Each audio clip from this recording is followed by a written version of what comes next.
So this is how close I get at the start of a print. Now I usually use my light on my phone to check that it's all laying down right, and like I said before, the reason I do this is because it's a little bit of a cheaper printer, so you just got to make sure that it's doing what you want it to do on the first layer, as that's one of the most important layers, and also one of the most frustrating layers if it fails, especially if it well, not at first, but if it fails later on in the print.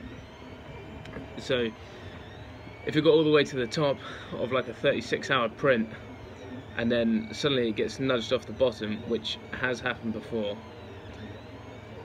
just moments before it finishes, that's very, very annoying. And you've got to do the whole thing again, and it's just because you didn't watch it laid down correctly. Now this one I'm pretty happy with. What I tend to do actually is up the flow a little bit. Okay, we're now on to the next ones. Yeah, so there is settings on the Cura, but when I'm watching it manually, if I think it needs a little bit more, I up the flow rate of the filament, which basically just means there's more filament being put down on the bed, and it, instead of coming out in like an exact 0.4mm line, it will just then sort of bleed out, squish out a little bit, and become slightly wider, and should also give a little bit better adhesion down to the build plate.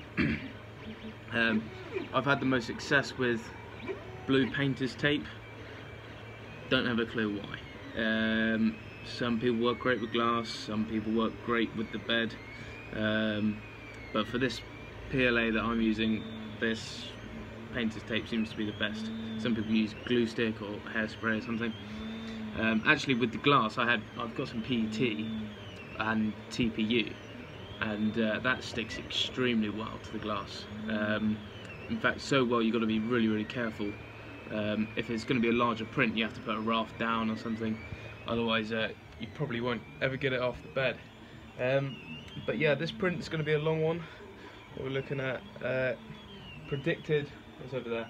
Predicted 1 day, 13 hours and 53 minutes. So what's that? 1 day, 14 hours, 38 hours.